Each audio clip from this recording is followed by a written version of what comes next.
1, 2, chuffy, chuffy, 1, 2. 1, 2, chuffy, chuffy, 1, 2. 1, 2. Oh, hey you. Hey. Hey you. Hey. Hey you. 1, 2, chuffy, chuffy, 1, 2. I'll just check that's all. That's all. Yeah, all good in the hood. Chuffy, chuffy, 1, 2. We are rocking and rolling. Welcome to Scotty Hotty's internet YouTube show. It's not a YouTube show, it's an internet show. It's a Twitch show, isn't it? It's a Twitch show. It's an internet video. Welcome. Hi, you're with Scott. This is Mental Health Monday. It's midnight. It's always midnight. It's 8 PM GMT. This is your right ear. This is your left ear. That's all you get for the intro. That's the introduction. What we're doing tonight is we are. I'll just turn off the chat window for a second so you can see. We are Grave Kipper. We are Ganji Kid. We are. I'll not be great. Should I turn off Grave Kipper for Mental Health Monday? Let's just turn it off. We are Ganji Kid on YouTube. That's our main channel, VODs channel, everything we do. And you scroll down to the bottom, we've got Ganji Cuts, Ganji Arts, True Binaural, Mental Health Monday. That's what we are today. Mental Health Monday. Sweet. So get over there and subscribe to that, you chuffer. We've done the breakup guide. We're doing cognitive behavioural therapy this year. We're doing a bit of an extended run on Twitch before we start to upload the edits to YouTube, so I can get a bit of a head round it, a bit of my brain round it. And what we did last week was we looked at there's a few of them. We looked at the cognitive distortions. Hey you. Let's get rid of that. Let's get rid of that now. We don't have to have that on the screen anymore. We looked at the cognitive distortion. We looked at the cognitive distortions. Now, what we're doing is, I'm just going to turn off that chat block so that it's filled with chat. What we're doing is cognitive behavioural therapy from the inside out. It's important that we say at the start, if you're needing desperate chat and you come here and I'm doing chuffing and talking and you need a desperate chat, you can talk to us in chat, absolutely. But some people don't feel they can. There's 116-123 for free in the UK. That's the Samaritans. That's a phone line. And in America, you've got 1-800-273-8255. Also, it's changing to 988. That's Lifeline in the US of A. And that's for people, if you just want to call someone. If you've tuned into this because it said Mental Health Monday. Cat's scratching at the sofa over there now. Don't scratch. Well, he's finished. If you tune into this because it says Mental Health Monday and you're talking about his cat, and I'm breaking down here. The National Suicide Prevention Lifeline, Samaritans in the UK. That's we always advertise those phone lines. We've got some relaxing PlayStation 2 music in the background today. Usually a bit of Nintendo music, but courtesy of Patty Meggs, some relaxing PlayStation 2 music in the background. And that's going to carry us through our chat about cognitive distortions. And specifically today, we're going to talk about dysfunctional thinking. Because I'll do a little bit of chat first. On the previous episodes, which you can find on Mental Health Monday on here, but they've not been edited yet. Specifically, you can also find the actual VODs here on Mental Health Monday Raw. It's got its own playlist. So Mental Health Monday Raw, it's got its own playlist. You can find all the full-length VODs there. We've been talking about the cognitive behavioural therapy. Now, cognitive behavioural therapy, you can access it for free in the UK if you go and see your GP. You can say, I'm feeling depressed or anxious. It's, getting on top of me. They might suggest this. If they do, there's lots of good reasons why it's good. It's not like you sit down there for weeks on end saying, oh, when I was a kid, I fell off my bike and no one helped me up. And it's not about that. It's not about, you pouring your heart out and then sort of, Tony Soprano. It's not that. What it is you talk about how you feel. Then they give you some actionable ideas, some worksheets to work through, to look at. You go and you work on them. You come back and you say, well, this is how this has made me feel. This is what I react to on the worksheet. And then we talk about it some more. After a few of these, you see a change in yourself, or hopefully see a change in yourself, because it's you that's doing the thinking and the working through it. You obviously talk about it once a week in your little sessions, and that really helps to organize those thoughts. But really, it's not for somebody else to sort of sit there and psychoanalyze you and say, oh, this is because, when you were a kid you fell out of a tree and no one helped you back up. And it's not about some psychoanalysis of your past, although you might do some of that during the process yourself. You might have to think about that yourself. What it's really about is how we think, how we're thinking, how that's making us feel, and how we're going to move forward with that. Because Mental Health Monday, a lot of people come here, shilling for myself again, a lot of people come here to the mental health support, hopefully, because they've come to True Binaural ASMR in the first place. I run an ASMR channel, still do. Got a nice edit of our thoughts on Pokemon through the eyes of our photo album to complete for that soon. So we upload ASMR, and on the ASMR we get regular comments about anxiety or depression, and so I wanted to create a portal. So on this channel, on the ASMR channel, you can click Mental Health Monday there. There's a playlist for it, and it'll take you to these videos, Mental Health Monday videos. So I wanted to create a portal because I know there are people that suffer with anxiety specifically. They use ASMR and other mental health problems and other mental health, a collection of, yeah, absolutely. I've suffered with depression. I know what it's like. I've been to CBT. I've had anxiety wake me up in the night, make me want to cross the road. I've gone to the CBT and it's really helped. So we're talking about it on stream. That's what we're doing Mental Health Monday at the moment this year. Something else important that I say is all that process is really good. And I think, physically going there and doing it and going to the therapy is really good. What we're doing here is, I've said this before in different episodes, is we're looking at it from the inside out in a way. So what we're actually doing is showing you behind the mirror. We're showing you what the therapist knows and thinks sometimes before maybe you should. Maybe that's going to spoil it. It kind of does. It's kind of like a spoiler in a way. Sometimes it's better to just do the worksheets, write all the things out, and at the end of the process start to apply these labels and ideas to what you've discovered. So you can do it both ways. I'm not saying this is going to be wrong. We've looked at these cognitive distortions last week. We've looked at those, and we discussed last week about how it was. I'll bring it up. I'll get the. Don't worry. I'll get the schemas that can develop.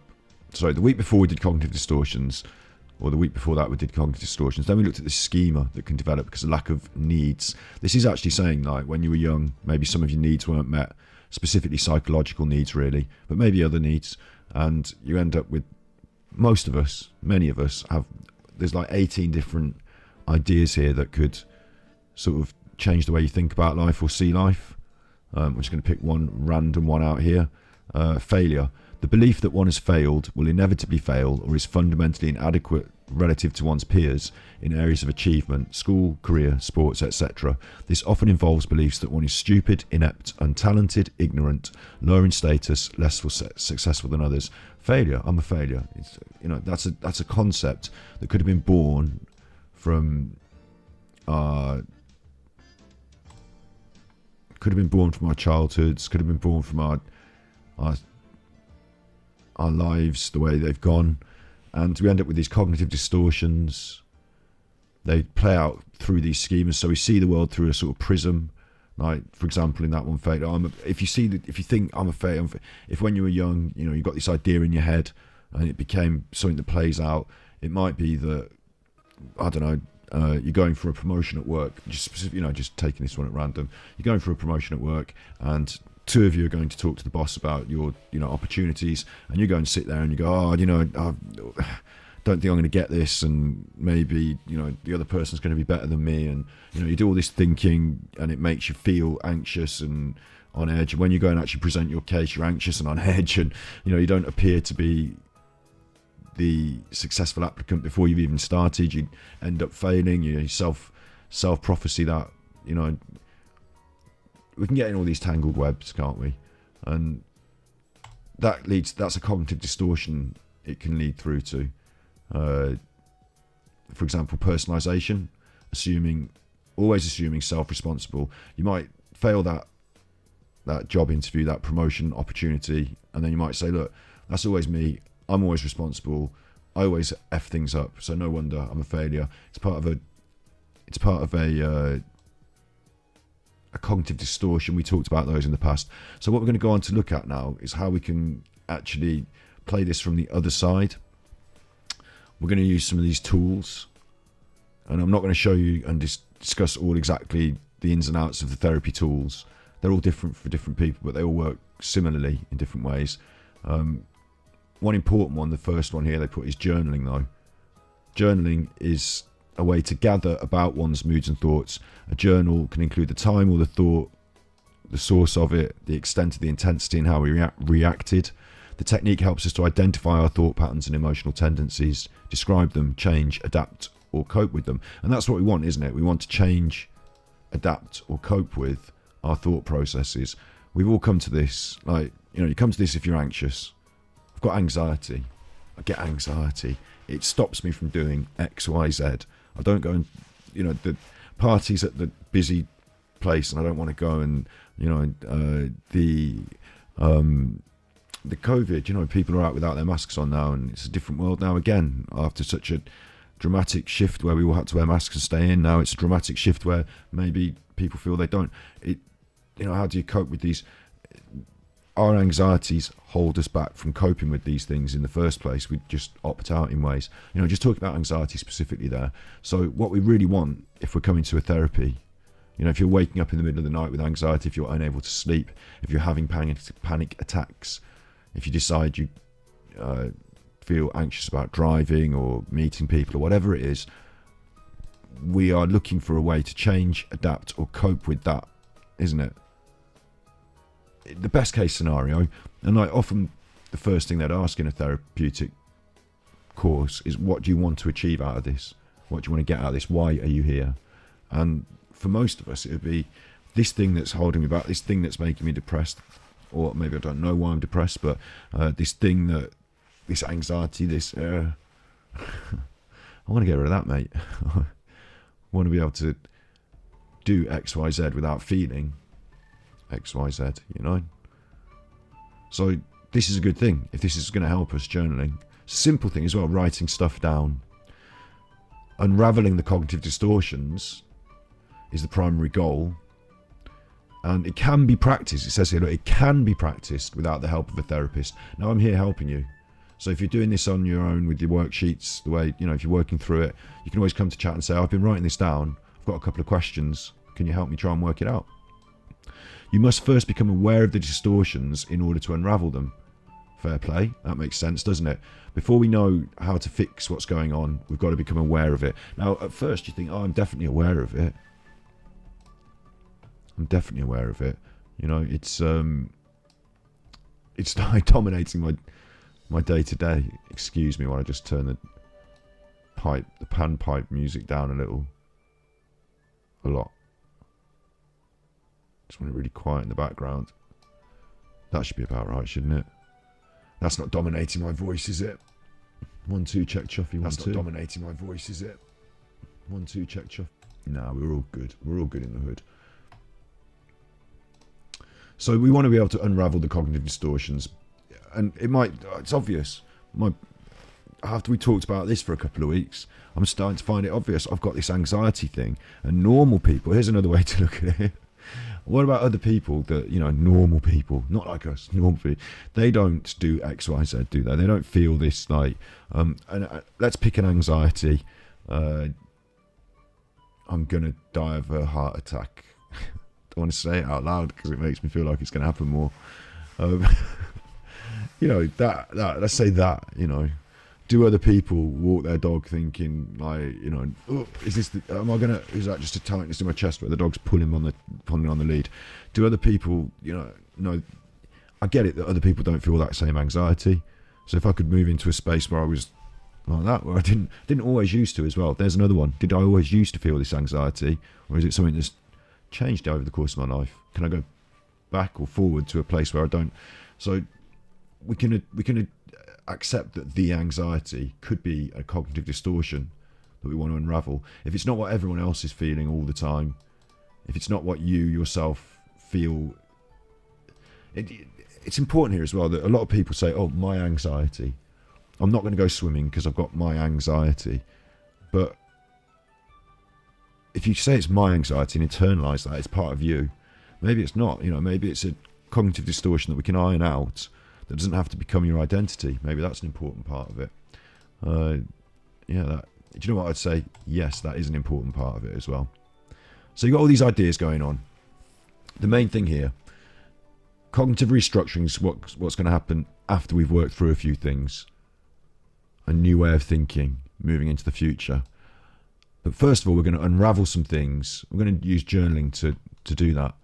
We're going to use journaling to do it. We looked at the different schema last week, these different things. So we said maybe you might, if you listen to that video, if you go back check out the VOD on the Ganji Kid channel, you might recognise some of these things. I read them all out. We talked about what they're like to feel them. You might recognise that, oh, actually, yeah, I feel a bit like that sometimes. Maybe that's something that, negativity or pessimism. Maybe it's not something. It's not. It can't be. Denial. But maybe you recognise these things after someone speaks them out loud. Maybe we can be a bit fair. It is hard to recognise these things in ourselves every time. So we've got a better way of going through it. We go through it from the other side of the coin, other side of the pipe. And what we're going to do is we're going to turn on preview. Boom. This is a different window now. Oh, I've gone. Where have I gone? Oh no.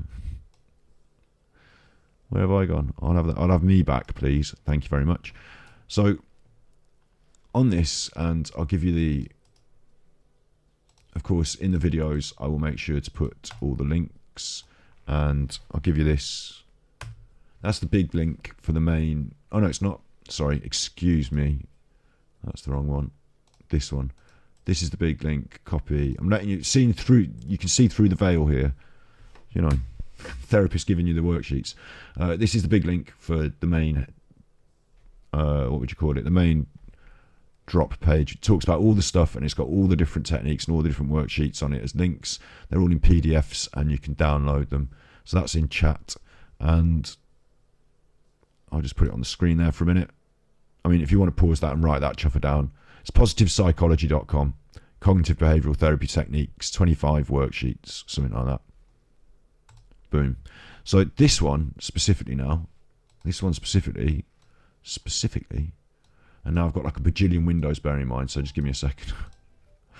This is our dysfunctional thought record. So we've talked about, we've got negative thoughts, and we're going to figure out why those thoughts are most likely to pop up. We want to learn what most provokes certain automatic thoughts and makes them easier to address and reverse. That's a good target, isn't it? We want to learn about these thoughts, where they're coming from, why they're coming up. We're not treating them as if they're our own internal, that's me, I'm anxious, that's me forever. We're looking at a way to move forward into a slightly better place. So we're saying, is this something I can iron out and work with? So on this, on the far left, first one, we're going to write down the time. This is straightforward, isn't it? On the far left, we're going to write down the time. So, am I going to be able to write down the time in there? Yeah, I can. It's just, it's sideways on. Because I've had to flip this so I get it on the screen. It's now writing the thing sideways on. So that's going to make things difficult unless you're Japanese. What should our thought be?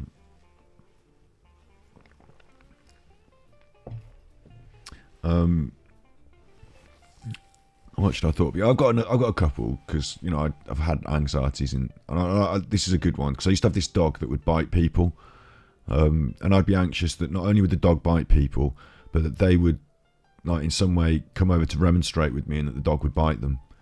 So when did the thought occur? Like, let's say at 10 o'clock PM on the dog walk. So the next one is, what was happening? What was the context? Walking the dog. Simple, isn't it? I'm walking the dog. And then I saw someone.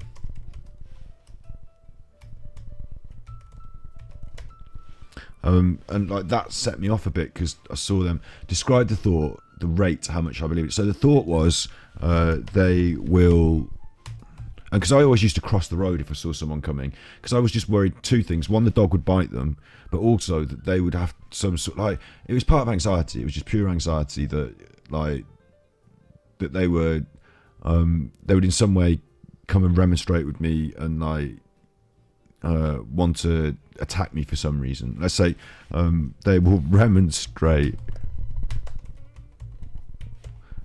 And it sounds silly now I'm saying it, but I used to actually feel anxious, so it was confusing with me. Dog will bite them. And how much I believed it out of 100%. Now that's a really interesting question, isn't it? Because at the time when it was happening, well, it's flashing on. I felt good. I made it disappear. Oh, done. Okay. At the time when it was happening, I believed it like 100%, yeah? And that's why I crossed the road. Because I was feeling anxious, I took action against this thing that was building up inside me. Oh, look, here comes a person, they're coming closer. Are they coming to me? Are they coming towards me? Like, are they going to come up to me and go, "Oi, mate," and then is the dog going to start barking? And they go, "Oh, get your dog off me." And like, is that going to all kick off? Is it going to all kick off? How much did I believe it? At the time, 100%, that's why I crossed the chuffing road. What feelings came at the time? It's our next column, emotion. So we're giving, you can already see what's happening, can't you? We're getting a bit more of a coordinated, like, a structure around our thoughts. Our thoughts just go off like a rocket. We're out there walking the dog, you're out lying in bed at night, you're driving the car, you're walking to the busy shopping centre, or whatever it is, do you know? And your feelings start going off like a rocket. I'm anxiety. You walk, you know, on the school bus, your anxiety starts building. Whatever it is. And this can be different. We'll do another line for depression as well in a minute. And, you know, failure, like that first. This can be different, 18 different kinds of different this can be. You've got your own automatic thoughts that you're trying to deal with, these things that come to you all the time that you feel like, this is a problem actually. This is why I'd like to go to therapy, can we try and fix this? You're putting them in this list. Your emotion, because you know our thoughts, feelings and emotions affect each other, remember, from the cognitive triangle. So our emotion, what feelings came to us at the time. I always used to feel anxious is the best word for it. Fear is another good word for it. Like, it's hard to explain fear because, like, I don't know. I'm going to do big face for a moment and just talk about my own feelings. Brilliant. But I remember once when I was a kid, we were going to a football match and there were some fellas on the other side of the road and they supported the other team. So I told them, I said, Leicester are shit. Leicester are shit. They're not shit now, are they? They've won the chuffing Premier League. The Chuffers, unbelievable, they've won the Premier League. Leicester are shit, I shouted. I was only like 10 years old. I was with my dad and like our family friends, and like we're a family going to the football. There's like several kids and grown-ups, and when you're a kid you hear the men shouting at each other, you know, "You're shit," and like all that. But we were outside the ground on the way in, and I shouted, "Leicester are shit," and this guy he ran over the road towards me and he went, "So fucking Birmingham, you fucking wanker," and like had a go. Like the older men, like the grown-ups, had to start sort of step in and say, "Oh, hey, leave him alone. He's just a kid." And I remember thinking, "Fucking hell." Sorry for all my swearing this week. I remember thinking, "Chuffing hell," like, but I wasn't scared because I didn't think he was actually going to hit me. I didn't, you know, that didn't scare me. Didn't think he was going to actually hit me. I have been in situations where people are doing the shouting at me, and I have been afraid that they might actually, you know, start lashing out in the violence.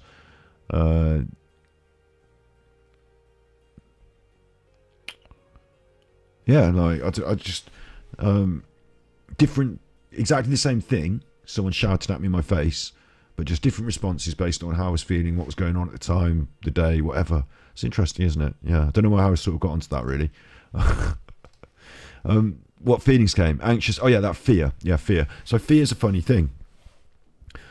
I can hear a noise in the middle of the night when I'm lying in bed, and I can be afraid that someone's breaking in the house. Or what I'm actually afraid of, I think sometimes, is all the things in society that could fear me.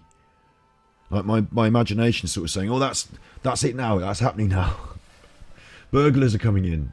Not just any burglars, crack burglars with like knives and machetes, and you know, your brain starts playing out and elaborating on the story, doesn't it? Excuse me, this PlayStation relaxing music, this particular one is a bit, it's not really relaxing, so let's just skip that one, thanks. Just something relaxing in the background. Let's have it in the background, you chuffer, virtually off. In the background to the point of being virtually off. That's better. Thank you, you chuffer. Fear, yeah, fear's a funny thing. So you can be lying in bed and you know that there is not literally, you know, a gang of hoods clambering in your dance. You know that's not really happening, but you're still afraid. Or like ghost stories and horror movies, you know, you get anxious and afraid if you just watch that ghost story. But if it was the daytime, you wouldn't feel the same fear. It's just because it's nighttime and all the lights are off and you know your mind's going. So fear's a funny thing, but we're going to put fear down. That emotion, that's an emotion, isn't it? It's a funny one, but I felt anxious. I felt afraid. I'm going to put it in, but I don't know how to put it in. I'm going to put vigilant as well, because I used to feel like I've talked about this in previous streams as well. I had to be on guard because I was on, like, my dog might bite people might attack me. Like, I have to be on guard when I'm walking the streets. And do you know what? If you're young, if you're between the ages of like 14 and grown up, even now as grown up, I'm sure most grown ups sometimes feel they need to be vigilant when walking the streets. And those feelings were coming to me. Yeah, that was but it was overriding. It was quick. Do you remember I said it was like a rocket going off? You light this firework, you know, like your anxiety starts like a little spark. Something happens that sparks your anxiety, my anxiety, the anxiety. Something sparks. It's natural, remember, to feel these things, humans. It's natural to feel these things. We're humans. It's just that some of us get in thought spirals and go a bit extreme on, you know how some people like surfing, and then other people like surfing like 400-foot waves that they have to get dragged out into sea to surf. Do you know how like some people like might like riding a bike, and other people like riding a bike like up a mountain or down a mountain or a million miles an hour. Like some people get really into things, and it's the same with our thoughts and our feelings and our emotions. Like some of us get quite like it's like a spiral, a pattern, a way of thinking. Obviously, a way of thinking, isn't it? It's a way of thinking. But you know, some of us get into it, get into certain things in certain ways. So it's about that, and it goes off like a rocket. You get this little spark. Something's happened. It's made you feel anxious. Could make you feel depressed. We've got other feelings that we're going to look at in a minute. Depression in a minute. It makes you feel this anxiety, and it's like a little blue touch paper's lit. So there's no going back now, is there? That thing's burning. You know it's coming. You feel the build-up. And if you don't do anything about it, that rocket goes off. You're in the situation, and then you're feeling... it's like a panic. That's how panic attacks go, isn't it? They go from like 0 to 100. So it's hard to say what emotions and feelings were happening to me at the time. I was just like... within the 10 seconds it took for that person to come towards me and me to decide to cross the road. It wasn't even 10 seconds. All the emotions went off. I didn't have time to think and feel them. I just got over the other side of the road, got out, you know, whatever, did my action. So cognitive distortion. Is there a cognitive distortion here? I'll look at my notes. Fear, anxious, vigilant. I'm afraid they're going to remonstrate with me. The dog will bite them. I was 100%, you know, sure this was going to be the outcome, at least at some stage. You know? I was walking the dog, and there was someone walking, 10 p.m. in the evening. So it starts off in a situation that seems quite mundane. I was walking the dog. It's 10 p.m. in the evening. My thoughts are quite like anxiety, fear, vigilance. They're going to remonstrate. We're going to have a big fight. The dog's going to bite them. Is there a cognitive distortion there? Is there a cognitive distortion? So that's where we then go back without preview. We go back journaling. The journaling's important, isn't it? If we've been writing down our thoughts and feelings, we can go back and look through them. Journaling's important. These are the cognitive distortions that we talked about before. One of them here, catastrophizing.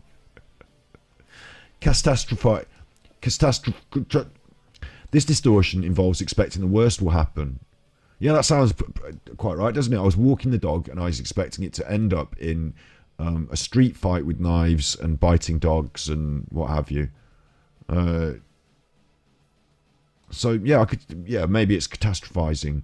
Maybe it's that. So we can go back now and like look through our notes about our feelings about whether we catastrophize, whether we have these cognitive distortions, our notes about our schemas, things like that, and say, is there any of this? Does any of this ring out when we look at our... Does any of that start to ring out when we look at our notes on what we did? I'm going to put, catastrophizing, catastrophizing. I'm not even going to write it. You know what I've written, because I can't spell it. Alternative thought. So we've got a cognitive distortion. We've isolated one. The music's got quite rock and rolly, hasn't it? Wait a minute. Relaxing music video game. Relaxing. What's this? You can chuff off. What's that? This person doesn't...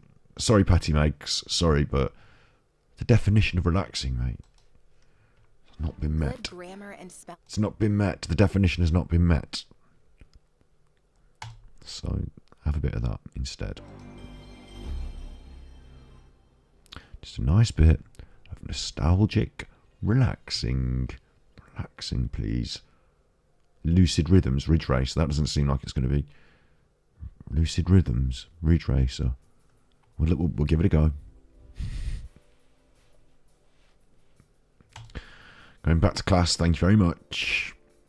Let's have the preview. So we said we could be catastrophizing. I mean, we could. It's an option, isn't it? It's an option. Not definitely, but yeah, it's an option. We've looked through some of our cognitive distortions. We've written in, this is like, we've done our, if we'd started all the videos back, if you check all the Mental Health Monday VODs that involve cognitive behavioural therapy, then we started off just by doing simple journals. So we've moved to a more detailed journal. We've looked through cognitive distortions. We've now got a way of putting a tag on that. Alternative thought. Was it a more adaptive alternative? Is there another potential solution? Right, what is a more adaptive alternative? I'm going to just bring this up to here. The second to last column is for the user to write down the alternative thoughts that are more positive and functional to replace the negative one. Okay. I get you. I get you. I felt fear, anxiety, because someone's going to do me in and my dog's going to bite them, or my dog's going to bite them, they're going to do me in, whichever way around you want it. Across the road. It was a bit of an overreaction. I said 100. This is what I used to cling on to myself as well. Maybe it's just the way I think, but I'm sure most of us think this way as well. Odds and stats. I believed it 100. Do you remember? I described how much I thought I believed it 100. The outcome here, we're going to skip on alternative thought for a second. The outcome here, look. Re-rate how much you believe the original thought and your emotions out of 100. Re-rate them. I'm just going to do this quickly now because I know that this is something I want to highlight. I used to think it was 100, but really, has anyone ever attacked me? And this is a good conversation that we can have when we're talking about cognitive distortions and alternative thoughts. In order to write these things down, maybe we need to have this conversation first, which is, I felt these things. Those are my automatic thoughts. Are they correct? Are they even correct? And we've got a tool for that because in previous... I keep referring to previous episodes. Don't worry if you have to refer to previous episodes. There's a lot of things, we're going to work through in lots of time. We've got lots of time. It's all recorded on YouTube. It's all there. So if I just knock off the preview. We have been looking in one of these about...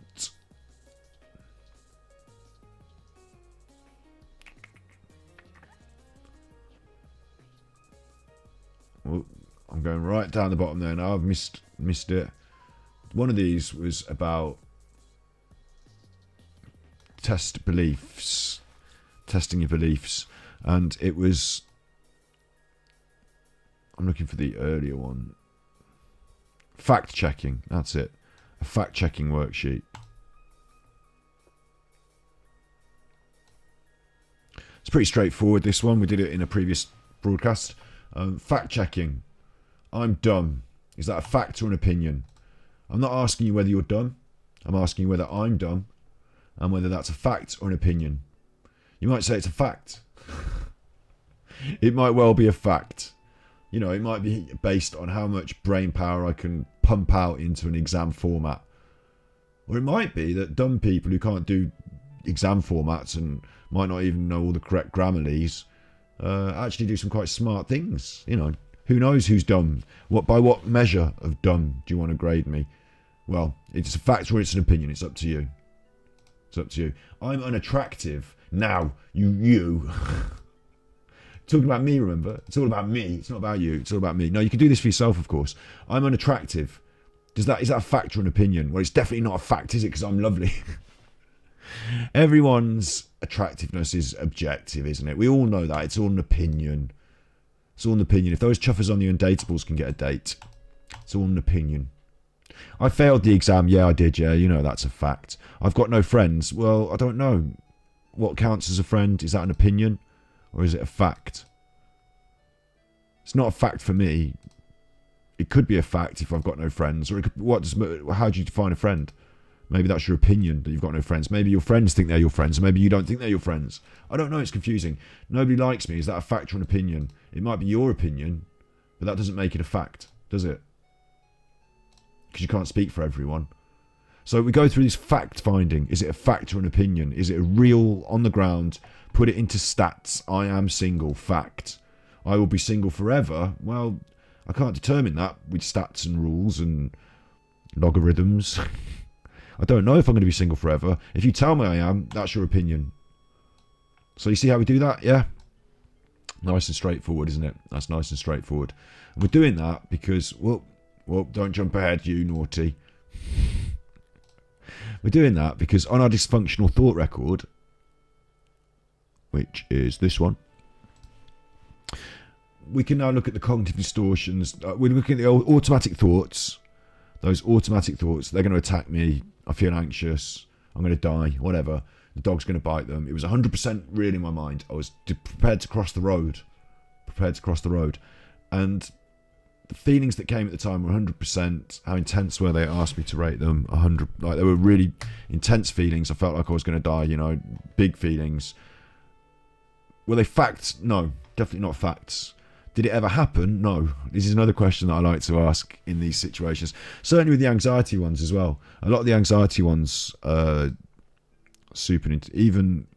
even a panic attack. You have the panic attack, you get the chest thing, you think you're having a heart attack. Is it a panic attack? No one ever tells you. You get to the doctor, no one ever knows. Like, whatever. But like, you go through it all, and it was like a high intensity thing. Yeah, it was a high intensity thing. But I don't know why I did big face there. I got myself confused by going big face. These things are high intensity. They're high intensity. But there is a cognitive distortion. I was catastrophizing. After the event, did it happen? Oh, that was what I was going to say, yeah, big face. Do these things actually play out? You know, ask yourself really, truly. Maybe they played out a couple of times. Maybe the first time you saw that dog, it bit you. And now you're scared of dogs, full stop. So maybe it has actually played out 100% real. Either it did or it didn't 100%. 50-50 or 100%. But what I'm asking you is, every time you've seen a dog over the course of your life, have they continued to bite you every time? You know, let's grade it. Has it happened is it happening like when I walked up to that person, did they actually attack me? Well, across the road, I don't know. But they didn't cross the road to chase me, and they didn't say anything to me, and my dog didn't even look at them. And like that time I was in I like the optician, but I'm just going to, randomize. I was in the optician. I started to feel this. I needed to get outside and take a deep breath, and I thought I was going to die. Did I actually die? No. I got my eyes tested. I felt really like I was going to die, and in the end of it, I didn't die. Whatever, Like, you have to ask yourself: did it happen? Is the catastrophe that I was building up in my mind so much? Is that catastrophe? Does it happen? What's the odds of it happening? So in that final one, the outcome, re-rate how much you believe the original thought and your emotions. And like, re-rate it. Well, I'm going to rate it like it's a 0, isn't it? It didn't happen. How likely is it to happen? Well, there's a 5%, isn't there? Like, there's a 5% chance that things happen. I don't know. You're asking me how many street robberies there are in a period at 10 p.m. around my way. Well, none, to be honest, none. I'm not hearing of consistent 10 p.m. street robberies around my way. I'm just not hearing of it. So, yeah, maybe I'm overestimating the odds of it going wrong. So what's an alternative thought? And I've reorganised that a little bit, didn't I? I did outcome before alternative thought. But what else could I think? I could think, say hello. Well, I'm being silly now, am I? No, I'm not. No, I could say, good afternoon, good evening. I like saying hello to people in the day. So when it gets to night time, I'm like, oh, it's dangerous night time, isn't it?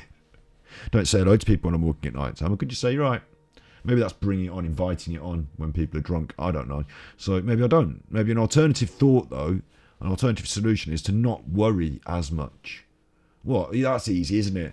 That's the whole point of anxiety. Oh, well, there you go. Hang on. Big face this.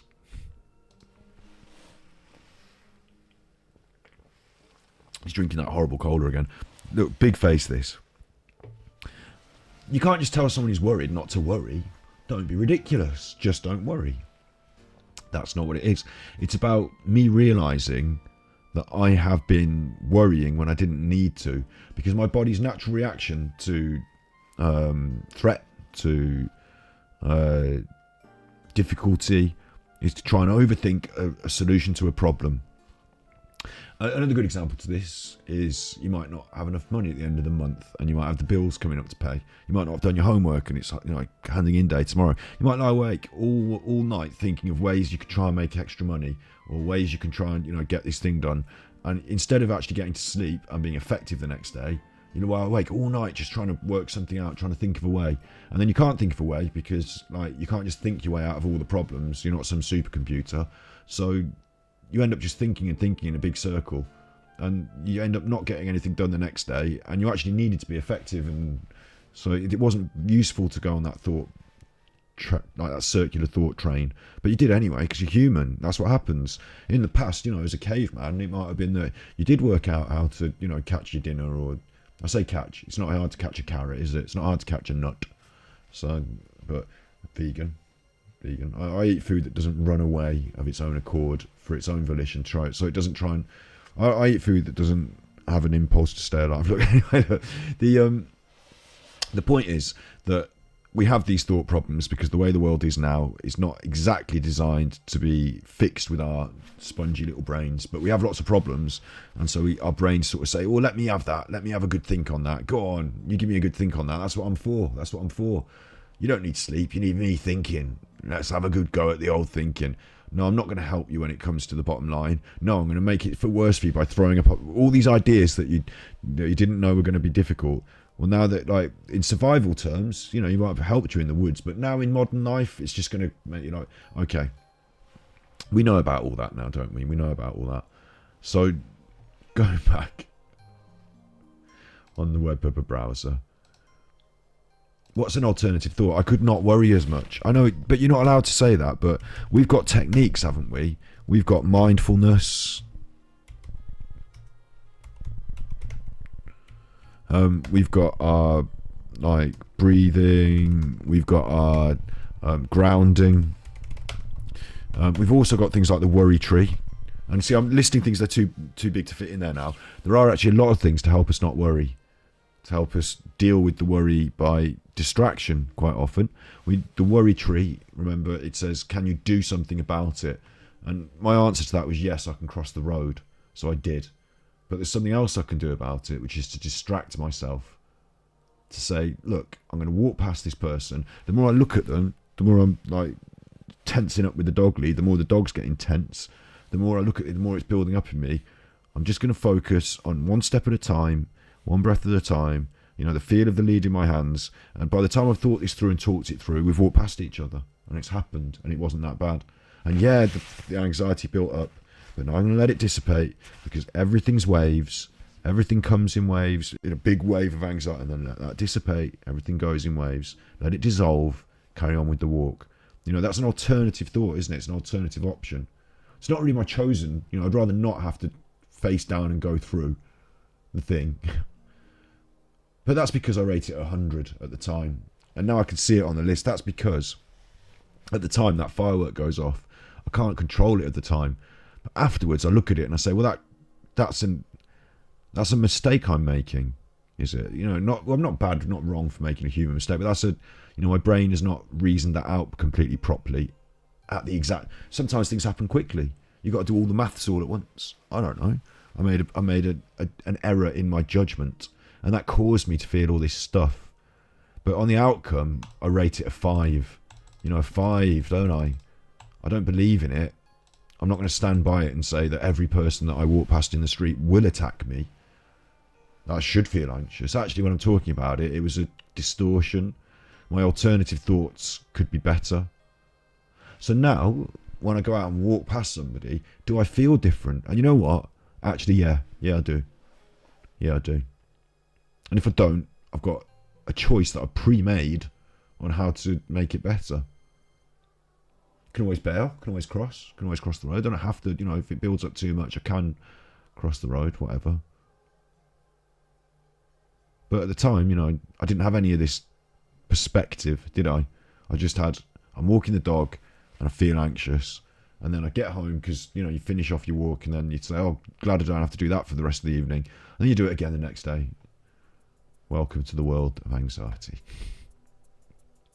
See how this works? Let's do one for depression. We're going to do one for depression because depression is a huge problem in the world, isn't it? It's something we all kind of suffer with at different times. When did the thought occur? I'm going to put late at night because a lot of people suffer with these things late at night, don't they? What was the context? Trying to sleep. The automatic thought, I'm rubbish / not achieving, going with that thing that we saw on the very first, put failure. You remember that one? We saw that on the first list of things. What's the emotion that comes with that? I mean, it's easy to just put depression, isn't it? It's easy to put that, but sadness doesn't really cover it, does it? It's almost like a welcome to my world. I'm laughing. If you know about depression, you'll know why I'm laughing, won't you? You'll know why I'm laughing because welcome to my world, the world of the gravekeeper. It's love will tear us apart, won't it? It's a cloying, sucking, dark void not in the picture. It's people talk about their stomachs, hearts and minds and stomachs, don't they? But it's in my it could sometimes feel like a lead, like they talk about their tin hat and stuff like that, like a lead helmet that won't allow me to think, that's like shutting off the good vibes from the rest of the world. It's like I want to carry that leaden crown that won't allow me to think.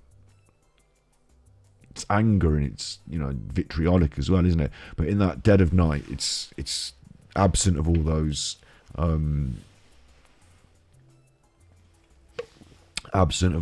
lashings out and goings on, and it's fear again, isn't it? It's fear of loneliness, of unavoidably not achieving those things, of things coming up and passing by. Failure, fear, it's all those, it's bad emotions. They're bad emotions, aren't they? Not good. Cognitive distortion. We looked before about the failure schema, and if I go on to, I'm on the web browser. I just need the window. If I have a look at these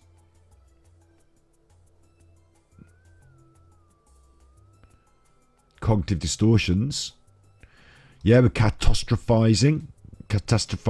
We're filtering, aren't we? We're focusing on the negative. At no point in that list of things that I was listing was any of the good possibilities, outcomes. I could win the lottery. Let's be fair, it's a 1 in a bajillion chance. I don't even buy a ticket because I don't believe in it. But I could win the lottery. Do you know what I'm saying? I didn't put that on my list. Polarized thinking, all or nothing, ignoring complexity, all or nothing. Well, I'm completely done for. These things are going to pass. Heaven's reward comes into this sometimes, expecting self-sacrifice to be rewarded. I did what I was supposed to. I lived a good life, and I gave up my bit, and now I'm on my own. And what this isn't fair. This isn't fair. Control fallacies, assuming only others are to blame. They did this to me. I can't. Whatever's going on in your brain at that depression moment at night, a lot of these things are connected with it. A lot of these things, these cognitive distortions. Well, now we're able to put the specific ones that we feel, because we've all got slightly different feelings. We put the ones that we feel are the most important cognitive distortions in that list. We think them through.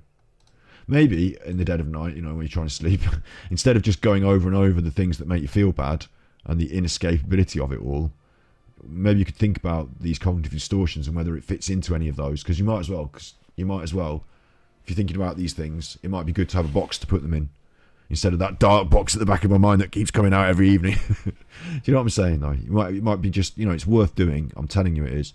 So you do the cognitive distortion bit, and then remember the automatic thoughts describe how you rated it. I'm rubbish, I'm a failure, I'm not achieving. That's 100 again, isn't it? 99 out of 100 failure points. When we look at the alternative thoughts and the outcomes, what's a more adaptive alternative? Is there another potential solution? Again, we go back to our mindfulness, our grounding, to take us out of these thought spirals, to bring us back into the now, so that we can break the thought cycle, a spiral, a negative spot. We can break that, stick a wheel in the stick. We talked about this before. A lot of today I'm saying we talked about this before. Just put a wheel in the stick, we break ourselves out of it, we get back into reality. It can be as simple as getting up and having a cup of tea, or asking Alexa to play you a random song, and then trying to remember all the lyrics for it, and then seeing if at the end of that, if you still feel all those things that were clawing and sucking at you at the end of it, okay, we've got to try something else. But if you can break that thought cycle and at least jump out of it and allow us to start a new thought train, we can get on board with this. Because there are adaptive alternatives. What's another potential solution? What's a better, more positive way of thinking at night? What's a better way, a positive, more thinking way? One of the things I do, and it sounds ridiculous when I'm saying it in this thing, but I actually like listening to audiobooks, and they're not always like, there's so much things to learn about science and podcasts and whatever, but sometimes I like things that are a little bit ridiculous. Well, I find them ridiculous anyway, like mythology, and maybe because I liked fantasy fiction when I was a kid, reading a good book, a fantasy fiction book, listening to an audiobook about ancient mythologies and stuff, and if it's read by the correct person, you and I both know that can send you off to sleep. So instead of going over and over all my depression and sadness and the dark void and contemplating my rubbishness and the 100% belief that I'm rubbish, I don't have to do that. I can do something different, can't I?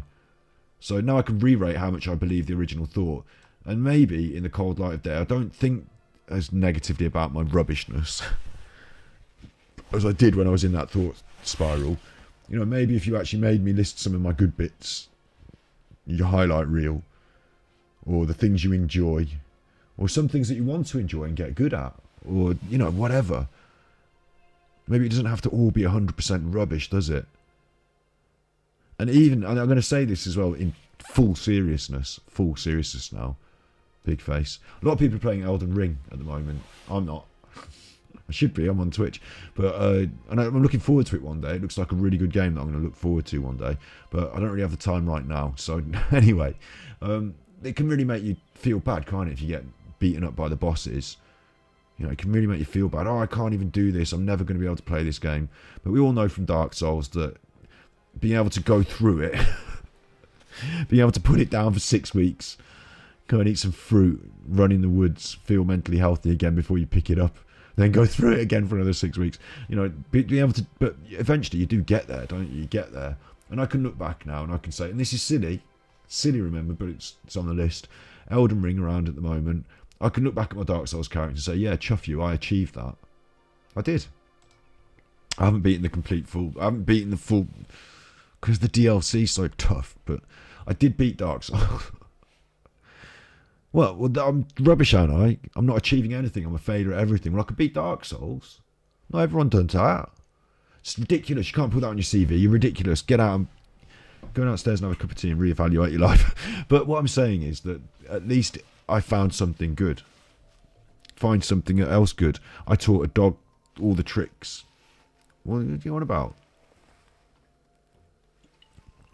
Idiot, that's not on your CV. It doesn't have to be. I taught a dog all the tricks. She died. It was sad. It made me sad.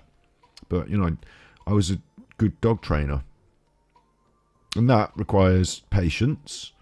And it requires persistence and developing a relationship with an animal which trusts you. There's a lot of good in that, isn't there? So, you know, you can pick something silly.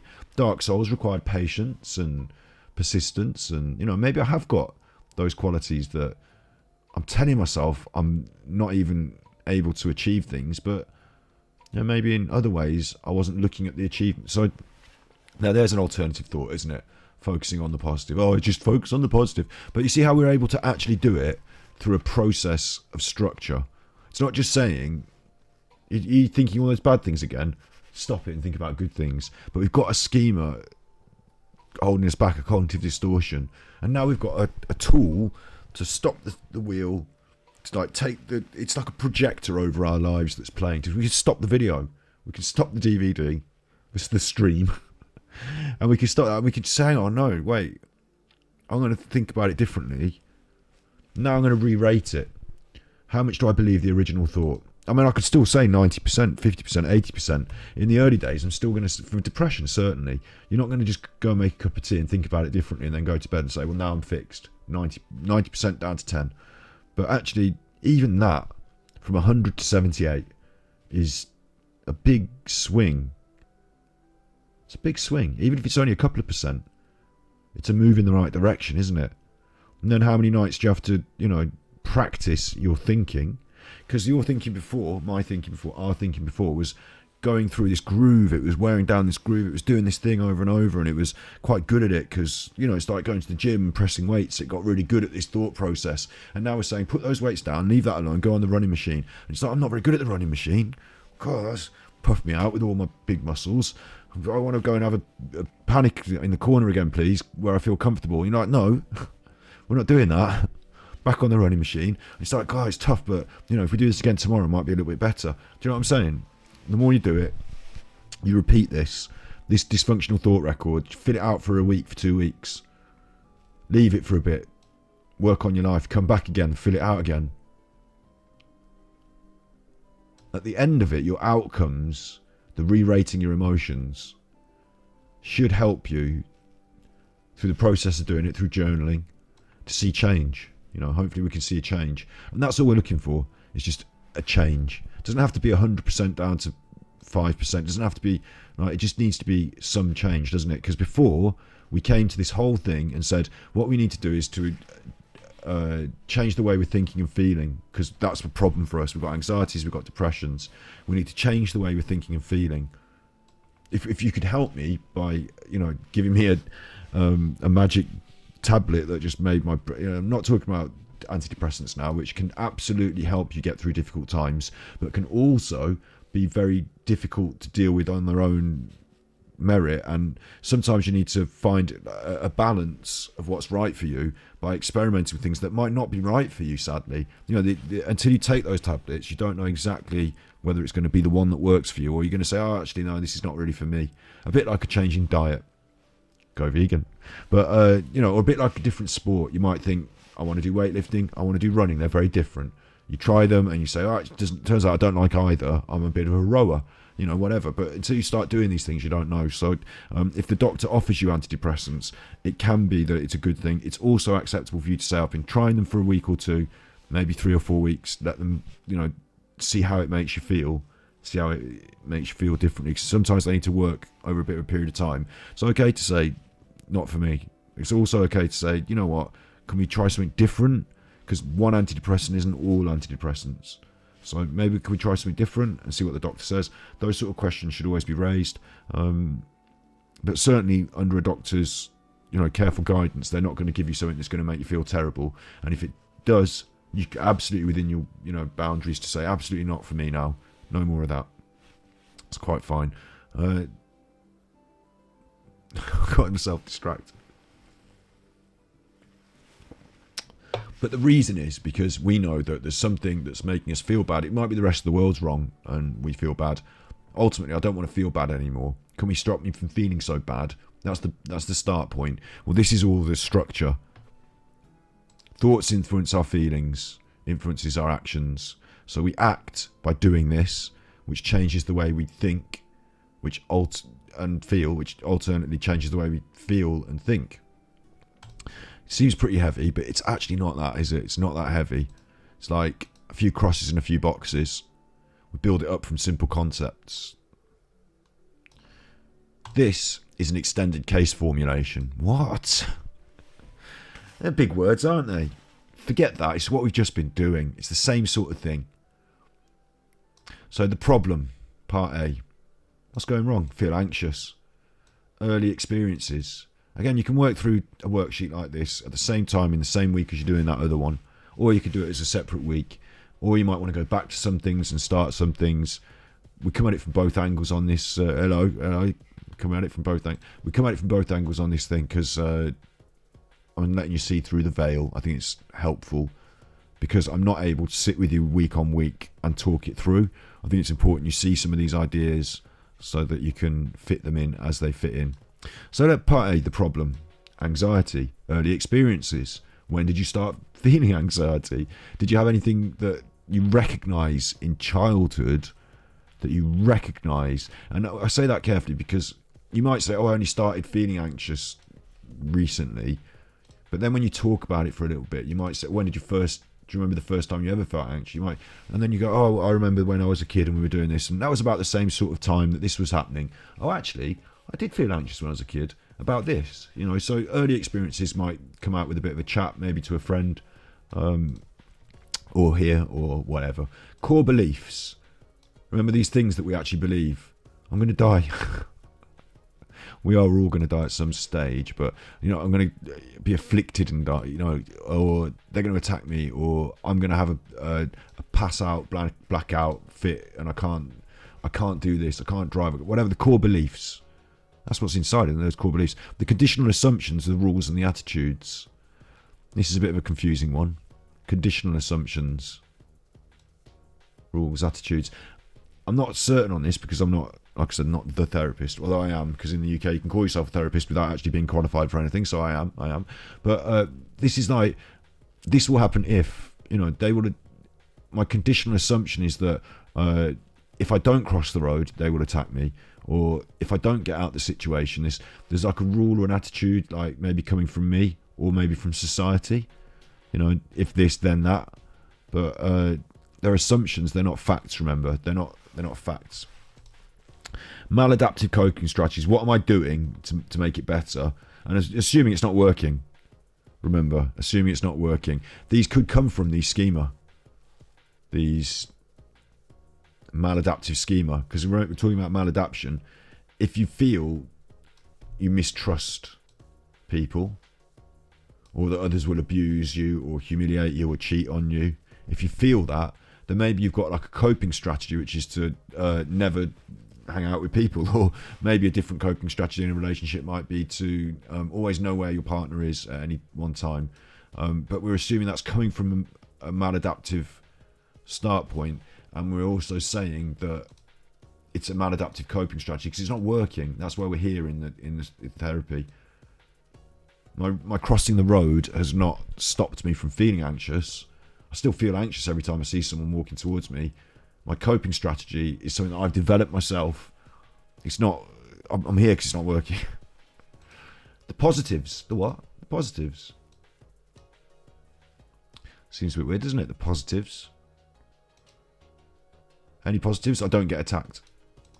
I don't know. So then you've got part B, the problematic solution. You can put it in this flowchart now. And we're talking differently now. Automatic thoughts, they're the anxieties that spring up. The meaning of the automatic thoughts is there something deeper in those anxieties springing up that you can bring out from these core beliefs, these conditional assumptions. And then, of course, you've got your physical sensations, fear, anxiety, your emotions, how that plays into your behaviour, haven't you? And we know that bit, that cognitive triangle of feelings, thoughts and behaviour. So it all starts to play into that. So then when you start filling these things out, these are your thought logs. Maybe you've got some way of getting in at this stage. If those thoughts are automatic, maybe I should start not being set to autopilot, but instead grabbing hold of my thoughts. What tools have I got to do that? I've got grounding, and I've got mindfulness, mental health tools. Yeah, maybe we can change what goes in there, and then we can change what comes out here. That's what we're looking for, isn't it? This is a behavioural experiments to test beliefs worksheet. All these are in the link I've popped into the chat. And this is a really good one, in my opinion, for those who feel... how do I say this one? I'm trying to be careful not to offend anyone. Some people don't like woo magic. Some people don't think that if you blow in their ears, it's going to fix their thinking. Some people don't think that, do you know what I'm saying? You know what I'm saying? You know what I'm saying? There's a lot of people out there who will offer you therapeutics for your anxieties, but actually they don't actually fix anything. And what they really want is your money. And there's a lot of people who don't adhere to these sort of alternative therapies. Okay, if you love that, fine, fine. I'm not here to poo-poo you on this stream, but there's a lot of people who don't. Okay, if you do believe in those sort of things, you might not be trying cognitive behavioural therapy because you might be leaning. This is important. This is important. Let's say, for example, I know somebody who knows somebody that's got like a magic friend who blows in their ears and it makes them, feel better or whatever. You might believe in that. Homeopathic medicine or whatever he said, whatever it is, you might believe in something, and so because you're going for that, you're down that road, you're not down this road, you're doing something different. If that's working for you, great. It's the ASMR video thing again, isn't it? Do you remember we go all the way back to this, some people are coming to the ASMR videos, these whispering videos on YouTube, because they've got anxiety, and they find that if they watch a video of someone doing something calming and relaxing on YouTube, it will calm them down. So it calms them down. So that's the fix. That's the whispering is the blowing in your ears. That's the homeopathic medicine, whatever. If it works and you're cured, you never come back and watch another whisper video because you are cured of your anxiety. So you don't feel anxious again. But a lot of people I notice come back and watch another whisper video. So it's like having a tablet for a headache that never cures the headache. It just it alleviates it for a bit so that you can get some sleep or whatever. But then the headache's back again the next day. And then you eventually want to find out have you got like a brain? No, don't say that because you're anxious about your brain. You know what I'm saying? You know what I'm saying though? You want to find the core thing that's causing the headaches. Might have been dehydration maybe, and that if you can fix that and drink an awful lot more water than you're doing regularly, because you should be drinking a litre a day and it's quite a lot, or maybe more litres than one, I don't know, then maybe you fix that and you don't feel the headaches anymore, so you no longer take the painkillers. Maybe the true binaural ASMR is just a portal through to the real help, which should be Mental Health Monday, shouldn't it? Except I'm skipping and jumping between windows. But it's the Mental Health Monday. That's the real help. And within that is this. So this, though, for people that... So if people are going to the ASMR and, they want to come to the cognitive behavioural therapy, that's great. A lot of people who are into that alternative stuff don't really get into this. Cognitive behavioural therapy sounds quite... what's the word? Scientific, doesn't it? Sounds quite scientific. Sounds quite... it sounds like the opposite to alternative. It sounds quite by the book, doesn't it? And stuff like that. So maybe they don't end up here. Maybe they don't trust it in a way. But it's only talking about how you think. That's all it is. Talking about how you think. So, but this is...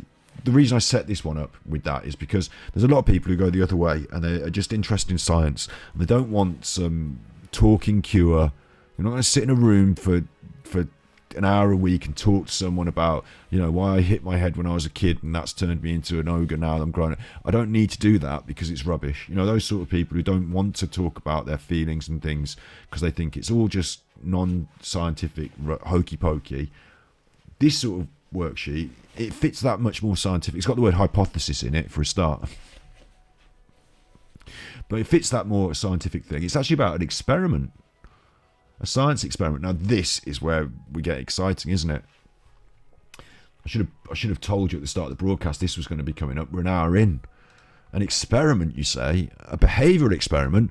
Like on YouTube when they did those social experiments. No, the ones on YouTube weren't social experiments because they didn't have a hypothesis and they weren't being conducted on a control group as well as a study group, and they weren't being conducted by somebody who had any qualification in sociology.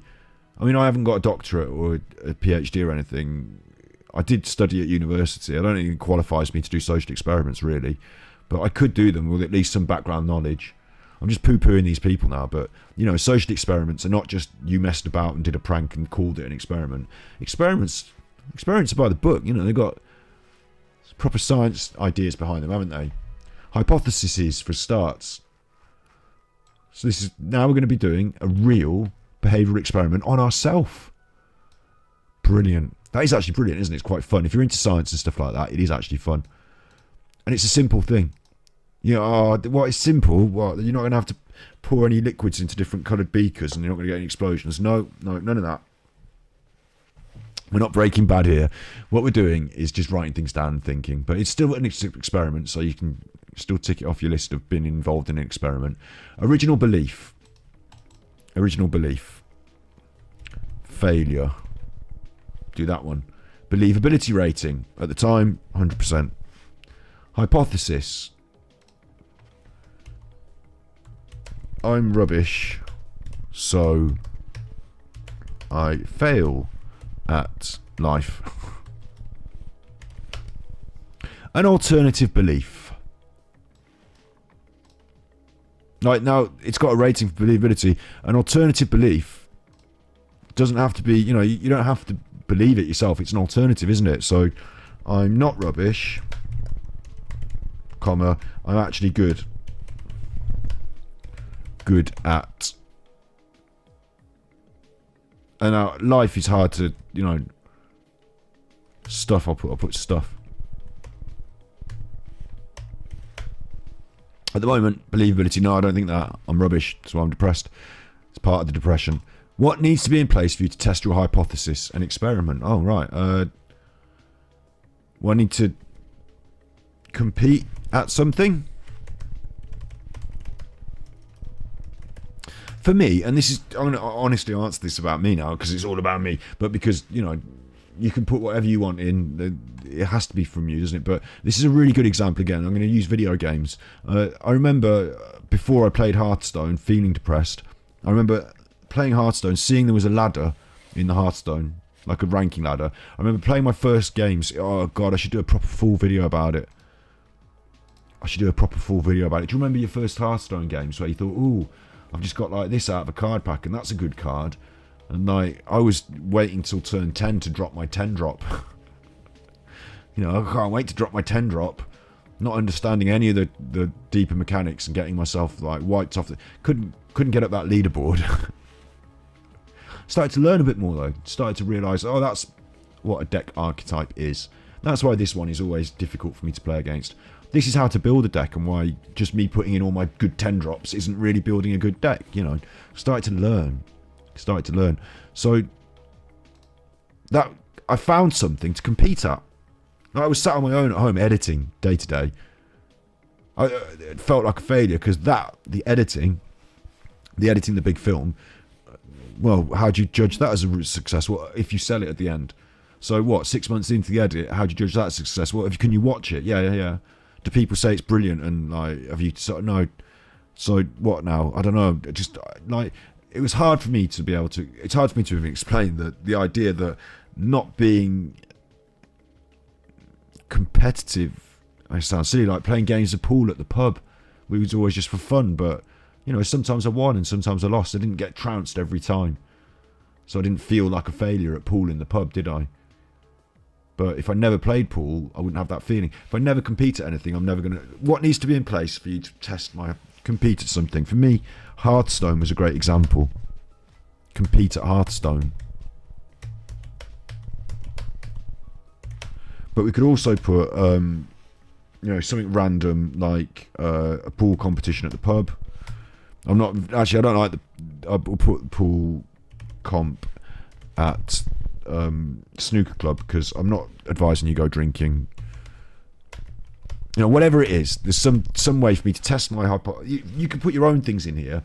We're going to find an experiment for me to test my hypothesis. Now, if my hypothesis was girls hate me and won't want to date me, I'd have to be doing some sort of experiment based on talking to girls, wouldn't I? Or asking for phone numbers or something. Not in a sleazy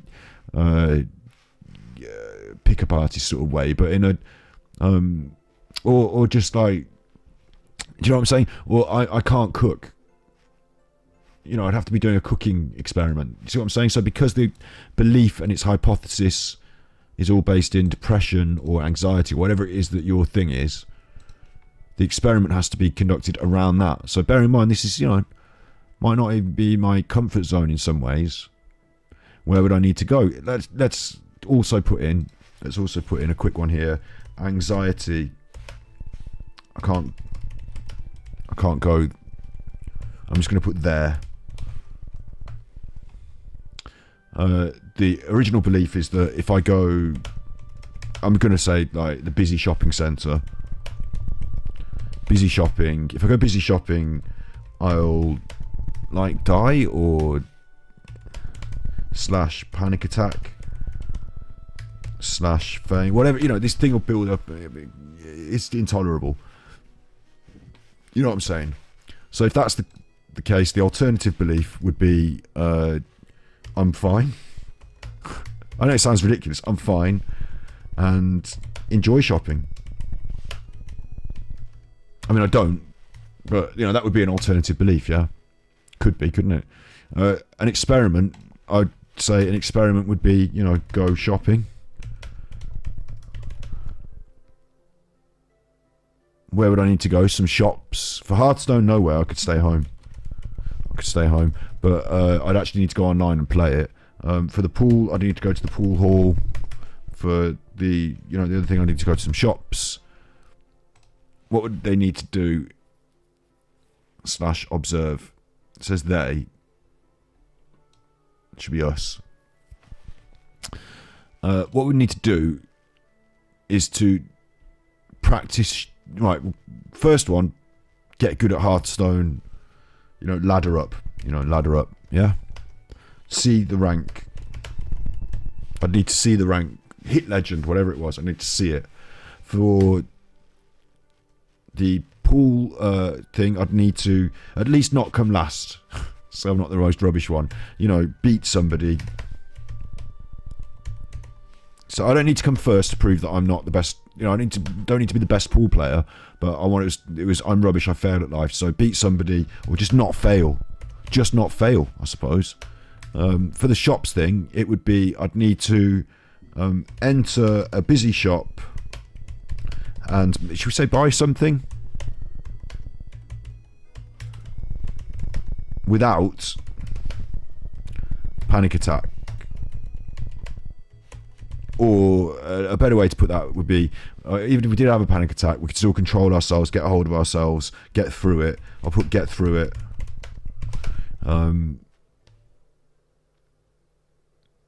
Yeah, something like that, yeah. What would we need to do? That's what we'd need to do to say the experiment has been completed. How did the original belief hold up against the alternative belief? So you have to do the experiment now. Oh, God. I've set myself up for a fall there. Now I'm actually going to have to go in a shop. I mean, I hate it, but, I have to do it. You have to do it. This is what you have to do. If you want to develop and improve, you don't have to do this. You can do the other forms of CBT. You can do the other worksheets. This one might be for you if you're more into your experiments and your social experiments and your thinking and how you might want to do it this way. And if the hypothesis matches up, then we've got problems. But hopefully what we should find is that the original belief and the alternative belief, I would say neither were exactly spot on. I probably did end up feeling a bit anxious. I probably didn't just say I'm fine, I enjoy shopping, but it wasn't as bad as I thought it was going to be. Or I'm not completely rubbish, I beat some people, but I didn't do as good as I thought I should have done. I could get better. You know, they're different, aren't they? From I complete failure, if I go shopping I'll die. You know, they're different. Yeah, they're definitely different. How they stack up against each other, neither of them are exactly, you know, I'm somewhere else on the spectrum. So that's different from how I thought I was. How did the original belief hold up against the alternative belief? So what would be my new belief? I'm able to change / deal with things at least better than I thought I was. Let's say that. Let's assume it didn't go completely badly. Well, if it went terribly, it went terribly. And, you know, maybe we need to do some more work on some different areas. That's fair enough. Hopefully you're not going to throw yourself with your experiments into deep water. An experiment should be just that. So my experiment with the shops, maybe I don't need to go to the full, you know, the full busy shopping centre. Maybe I don't need to go around the full busy shopping centre. Maybe I start off just by going to a newsagent or a, you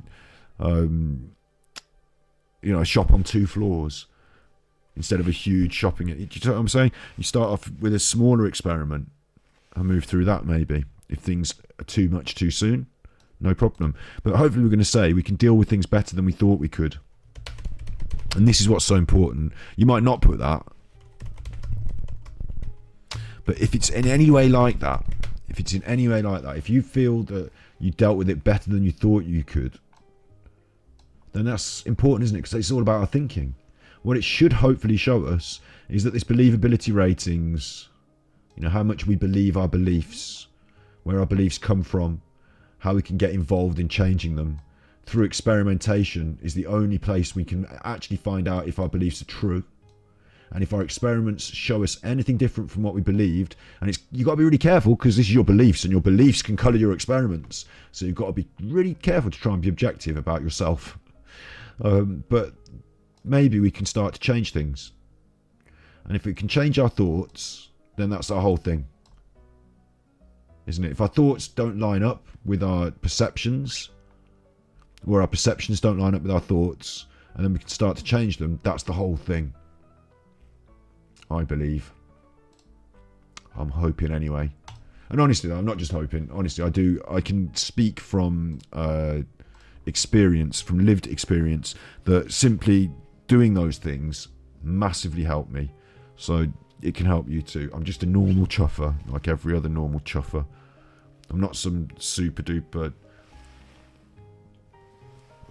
mega clever, just a normal chuffer like every other normal chuffer. We're all human. We've all got similar ways of thinking. We all suffer from the same problems in similar ways. So these things can work if you give them a chance. If you're prepared to put some work in, fill in a few forms. They're fun though. They're about you. It's all about you. Fill in a few of these. Try and work through it in a sort of, this week we're going to focus on my fact checking, and then this week we're going to focus on my behavioural experiment. You know, maybe this experimentation comes a bit later in the process, which is why I've done it in one of our later videos. And if you want to check all of the stuff we've done on Mental Health Monday ever, and see when we started talking about these cognitive distortions, look, 5-6 videos ago now. They're cognitive distortions. That's the start of the cognitive behavioural therapy there. So we've got 1, 2, 3. That one was a breakup video, and Valentine's was a Valentine's video. 4. So we've got 4 videos about cognitive behavioural therapy. This is number 5. So like putting together a little bit of a course, and I will edit it for the actual Mental Health Monday channel. I'll edit it hopefully now that I've got a bit more of a picture on. Now that I can be sure that we're actually offering the ways to fix things and not just bringing up the problems, which we were. Now that I know we've got that in the can, I can start to edit it and promise it on Mental Health Monday, the channel. So make sure you get over there and subscribe to that, my little podcast. Make sure you subscribe to Ganja Kid on YouTube. It shouldn't work that way, right? You should discover it on YouTube and then come over here on Twitch and follow me on Twitch. But it seems like I've got more followers on Twitch than I do on YouTube. But you be good, my little podcast. You be good. I'm really really enthused with what we've managed to put together last year on Mental Health Monday. I think the whole YouTube channel stands as a living testament to the passion and the work we've done. I think that's good. Got a lot of helpful videos there. Hopefully this year, although the videos have started coming out a little less frequently, it's purely because of the amount of time I'm spending editing, or not editing. But hopefully now we can put together a nice 4 or 5 videos about cognitive behavioural therapy, how it works, a little course, if you will, and put that out there for free on the internet for people to find as they come through the portal of the ASMR, or any other way, so they can all find it there, and that helps the world, and it should provide value. And since we all share these things, since we're all human, we all go through processes of mental health stress and grief, breakups, what have you, anxieties. It's all there for everyone, so hopefully everyone can find something good in that. And in the intervening time, I play video games. Ganji kid. I don't just play video games, you chuffer. Get off. I don't just play video games. What I do is I'm realising more recently that what we need to do more here is, and what we will do, is we play more indie games, more shorter indie games that we can complete and talk about as an artistic review in Ganji Arts, our channel. I've got a Pokemon conversation on the chopping block on the editing board to come out soon on Ganji Arts. You'll have seen it on stream, of course, but I've edited it for a video look. And same for Ganji Cuts. Development. That's things that are fun. I've actually put up some shorts on there the other day. I don't know if I should or not, you tell me. But it's things that are fun. Edits, Pulp Fiction, West Midlands, redo. No art, no culture, just chuffing and fun. So they're fun edits. So some people don't want to watch all the streams, so hopefully they find these edits. You're obliged to go and watch the videos, you chuffer. So I do all this work, do all these editings. That's what we do. We play video games, we talk about art, we talk about culture, and we live stream, and then we turn it into YouTube edits. And that's all for free, that's the value. And if you find it valuable, then you can find me on Coffee, tip me through this system. It's a simple system. You just either become a subscriber on Twitch or what have you. But if you want, you can send me this. It gives me the £3 straight to me, or more if you want more. Look, you can make that 4, 5, 6. Oh, look, big. Whoa, in intervals of 3. Look, of buying cups of coffee essentially. That helps me to eat. So thank you. What we're looking to do this year is put together a podcast of some description. Still a bit unsure about it all. We're looking to put together one more string to this bow, this media thing, to start drawing a few more views, to start standing us out. And we're going to add, we've done an interview there. Look, Journey of the Broken Circle, we played the full game and we interviewed the people that made the game. So we want to do that a bit more as well. We want to do a few more interviews, podcasty things. So yeah, that's why we're worth subscribing to, as well as your free mental health support every week, 8 PM GMT, right here on Twitch. So the rest of the week, I aim for 3 PM GMT, but who knows what goes on in life. I want to get some editing done. I want to get it exported off the hard drive into the computer, uploaded, and then do a stream at about 3 in the afternoon, walk the dog, and then do a stream in the evening on Twitch. I want YouTube in the afternoon, Twitch in the evening. But then there's like 6 hours, 10 hours of content a day. No one can watch that much. I'm doing too much. I'm not doing enough editing. We'll find our balance. So at the moment, I don't know where that balance rests, but we're finding it. After a chuffing year, we're still finding it. So you be good, my little podcast. You be good. And it's great to have you here. If you're listening to me say this, then you're one of the really committed people who watches right to the end. And I absolutely commend you for that. Thank you. Thank you for doing that. That's a big part of this. So thanks very much. And I will see you again either later tonight or tomorrow, what have you. We'll be playing Gravekeeper on stream. I discovered after I started it that Graveyard Keeper is one of those games that takes hundreds of hours. So I might backburner it quick. Show you a few select bits from it, have a chat about it, and then backburner it quick. Because I'm not going to carry on banging on about it now. Me talking about how I create content is not content. But I just wanted you to know that this year we're still honing our our stream, but I've got some like more crystallizing ideas about honing it, so that's going to be happening. But at the same time, I'm not just going to just like say, right, okay, stream is off for 2 weeks, and now it's on again, and it's in half-hour episodes, and each one every 2 days, and I'm not going to be, you know me, same old G, but a bit low-key. Just going to ease in and out the changes. Got some ideas, though. So you be good, my little Pukosh, you be good, and I will see you anon, which will either be, what is it, 9:30 GMT now, so it's unlikely to be tonight. It could be. Sometimes I think, should I just turn it on at midnight? I'm playing on my PlayStation or my Super Nintendo. Should I just turn it on? But then I'm like, oh, I'm being really quiet, and sometimes going outdoors on the old, because you can carry the Switch around, can't you? So sometimes I go and sit in the garden at night. Should have the stream on, shouldn't I? What I want to do as well, this is just me talking now, like I said I wasn't going to, but I want to set up a second streaming room upstairs. I think if I get a cheap laptop, I can set up a cheap streaming setup in a different room, and it might give us another, I don't know how to quite explain it, another angle, another, when I think, should I just turn on the stream? Should I just turn it on?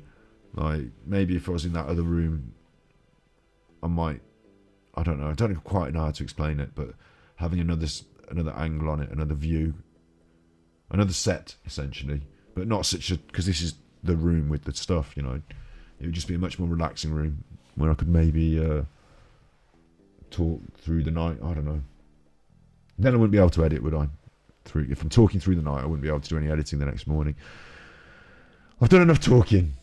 It's time for me to be good, and it's time for you to be good. And if you can't be good, then I suggest you go and watch hours and hours of our VODs, and leave little comments and things. Because come on, man, come on, I'm trying my hardest. You are good. You be good. See you in a